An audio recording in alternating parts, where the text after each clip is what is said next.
नमस्कार, मी राहुल कुलकर्णी. नाशिक जिल्ह्यातल्या सिन्नर इथं वनरक्षक म्हणून कार्यरत असलेल्या माधवी जाधव यांनी दाखवलेल्या एका अत्यंत धाडसाबद्दल ज्याची कालपासून चर्चा सुरू आहे.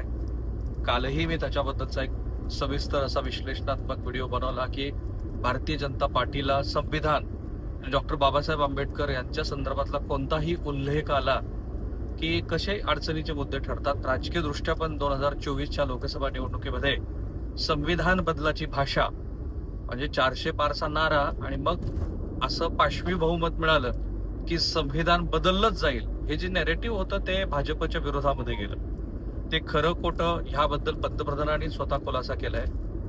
पण माधवी जाधव यांच्या त्या धाडसानंतर एक तर त्यांना सल्यूटच केला पाहिजे. आणि त्यांच्या मुलाखती मी बघितल्या, मी स्वतः प्रयत्न करणार आहे त्यांची प्रदीर्घ मुलाखत करण्याच्या. माझं असं लक्षात आलं की वैचारिक दृष्ट्या त्यांचा पाया अत्यंत मजबूत आहे. त्यांना आपण काय कृती करतो आहे, त्याचे नियमावलीच्या अंतर्गत काय परिणाम होऊ शकतात याची पूर्ण जाणीव आहे. तरीही त्यांच्या बोलण्यातनं मला एक जाणवलं की संविधानाप्रती असलेली त्यांची श्रद्धा आणि डॉक्टर बाबासाहेब आंबेडकरांबद्दलचं त्यांचं अपार प्रेम, ते भारतीय राज्यघटनेचे निर्माते आहेत म्हणून ते शब्दात ओथंबून वाहते. अशा वेळेला आता 3-4 महत्वाचे व्यापक प्रश्न ह्या निमित्ताने उपस्थित झालेत आणि त्या प्रश्नाचा उहापोह करत असताना गिरीश महाजन यांच्यावरती अन्याय होणार नाही, कारण नैसर्गिक न्यायाचं ते तत्व आहे, बाबासाहेबांनी ते सांगितलंय.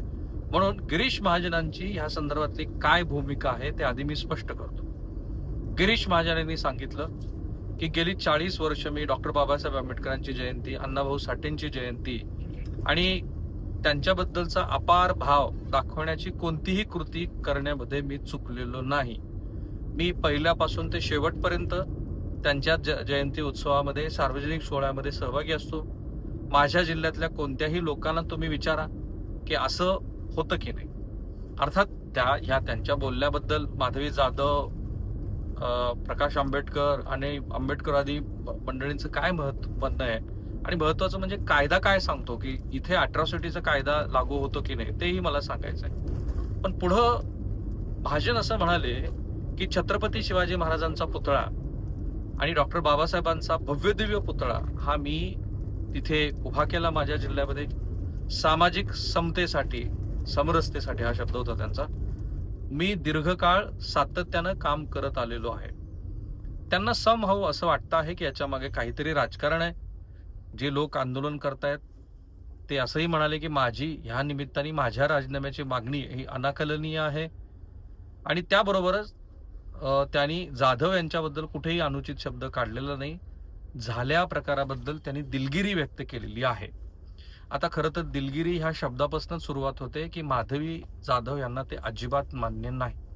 त्यांचं असं मत आहे की ही दिलगिरी व्यक्त करण्यात काही अर्थ नाहीये, त्यांनी माफी मागितली पाहिजे. कारण दिलगिरी ह्या शब्दाला खूप व्यापक आणि पण ज्या पद्धतीनं त्या भावना दुखावल्या गेल्यात. कारण दिलगिरी त्यांनी एक उदाहरण दिलं. त्या असं म्हणाले की एखाद्याचा पेन चुकून तुमच्याकडे आला तर तुम्ही ती दिलगिरी व्यक्त करता, पण जर पेन चोरून आणला असेल तर त्या दिलगिरी व्यक्त करण्याला काहीही अर्थ नाहीये. आणि त्यामुळं त्यांनी माझी माफी मागावी, संपूर्ण आंबेडकरवादी जनतेची माफी मागावी, संपूर्ण भारताची माफी मागावी, असं त्यांचं म्हणणं आहे. आणि त्या आपल्या मागणीवरती ठाम आहेत. इनसाइड स्टोरी ही पण आहे की जेव्हा हा प्रकार सगळा घडला त्याच्यानंतर लगोलग त्यांना त्यांच्या एका वरिष्ठांनी झापलं.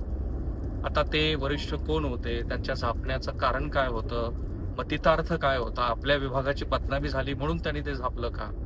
पण असं दिसतं आहे की एकूणच माधवी जाधव यांना संपूर्ण आंबेडकरवादी मंडळीकडनं, सजग राजकीय कार्यकर्त्याकडनं चांगलं समर्थन मिळतं आहे. आणि माधवी जाधव यांच्याबद्दल जरी त्या कायद्यानं चुकलेल्या असल्या तरी जे काही त्यांच्या सेवा शर्ती आहेत त्या पाहता सार्वजनिक ठिकाणी असं वर्तन करणं, त्यांचं जे काही ब्लू बुक असेल सेवेचं त्याच्यामध्ये निश्चितच ते शासकीय सेवेच्या नियमाच्या विरोधातलं आहे. पण त्याच्याबद्दल त्यांनी केलेली मांडणी किती सुरेख आहे आणि त्यांचा वैचारिक पाया किती भक्कम आहे हे ह्या निमित्ताने लक्षात येतं. त्यांना खूप साऱ्या आंबेडकरवादी विचाराच्या, त्यांच्याच खात्यात असलेल्या मंडळींचा आणि एकूणच सजगपणे विचार करणाऱ्या प्रत्येक नागरिकांचा त्यांना सपोर्ट आहे, समर्थन मिळतं असं दिसतंय. आपल्या या कृतीबद्दल त्यांनी मांडणी छान केली. त्या काय म्हणाल्या की साधारणपणे, कारण तसं जरी थेट त्या म्हणालेल्या नसल्या तरी भारतीय लोकशाही व्यवस्थेमध्ये जे 3 पिलर आहेत, तर त्यातला जो वरिष्ठ अधिकाऱ्याचा भाग आहे तो, एखादी जर मीटिंग आहे तर त्या मीटिंगमध्ये तो वरच्या ठिकाणी बसतो, जिल्हाधिकारी तत्सम यंत्रणा. त्याच्यानंतर त्याला सबऑर्डिनेट करणारे क्लास 1चे अधिकारी बसलेले असतात. मध्यभागी असतात ते लोकसेवक. त्यांनी नगरसेवक ह्याची पण चांगली व्याख्या केली. नगरसेवक, जो नगर आहे त्या नगराचा तो सेवक. तसे हे लोकसेवक मध्ये बसतात. मग त्याच्या खाली आम्ही असतो आणि मग शासकीय अधिकारी सांगतात की हे हे असं आहे. मग लोकसेवक सांगतात आमच्याकडे हे झालं किंवा हे झालं नाही, त्याची विचारणा आम्हाला केली जाते आणि आम्ही त्यांना सांगतो की हे झालंय किंवा हे झालं नाही. सो त्यांचं असं म्हणणं आहे या संदर्भामध्ये आम्ही त्यांना प्रश्न विचारण्याचा अधिकार आमच्याकडं आहे, जो भारतीय राज्यघटनेनंच दिलेला आहे. तो अधिकार आम्ही गमावून बसलोय, कारण आम्हाला त्या अधिकाराची जाणीवच झालेली नाही. उलट त्यांनी अनेक वेळेला, म्हणजे किमान 3 ते 4 वेळेला ह्यांना माज आलाय असे शब्द वापरले. हा सत्तेचा माद आहे असं प्रकाश आंबेडकर यांचं पण मत आहे. कारण उदाहरण देताना जाधव अशा म्हणाले की मी असं वाचलं, ऐकलं, पाहिलं की बुलढाण्यामध्ये प्रजासत्ताक दिनाच्या झेंडावंदनाच्या सोहळ्याला मंत्री उपस्थित राहिले नाहीत. माझ्या मते हा गुन्हा आहे. मंत्र्यांनी प्रजासत्ताक दिन, स्वातंत्र्य दिन, मराठवाडा मुक्ती दिन आणि तत्सम सगळ्या शासकीय कार्यक्रमांना प्रोटोकॉल पाळून हे आपलं कर्तव्य आहे अशा भावनेनं तिथं उपस्थित राहणं अपेक्षित होतं. आणि त्यामुळं माधवी जाधव यांची वैचारिक पायाभरणी ही भक्कम आहे आणि त्याच्यावर आधारित राहूनच त्या बोलतायत. त्यांचं असं म्हणणं की मला प्रश्न विचारण्याचा अधिकार आहे. मी माझ्या शासकीय कामकाजाच्या कोणत्याही कामामध्ये कुठेही कर्तव्यामध्ये कमी पडलेली नाही. मला कधी वाईल्ड लाईफ संदर्भामध्ये रात्री अपरात्री जेव्हा फोन येतो तेव्हा मी तिथे जाते, माझं कर्तव्य बजावते. त्यामुळं जाधव यांच्या संदर्भामध्ये अनटिल अँड अनलेस खूप मोठ्या काहीतरी वेगळ्याच पद्धतीच्या गोष्टी त्यांच्या सेवेसंदर्भात असतील, तोपर्यंत कायद्यानुसार त्यांच्यावरती त्यांच्या मते कोणतीही कारवाई करता येत नाही. पण व्यापक प्रश्न असा आहे की या संदर्भामध्ये प्रकाश आंबेडकर म्हणतायत त्याप्रमाणे मुख्यमंत्र्यांनी गिरीश महाजन यांचा राजीनामा घ्यावा का? आता याचे पण 2 उपप्रकार आहेत. एक, सगळ्यांना माहिती आहे की स्वातंत्र्य दिन असो किंवा प्रजासत्ताक दिन असो, मंत्री जे काही बोलतात ते अधिकाऱ्यांनी लिहून दिलेलं असतं.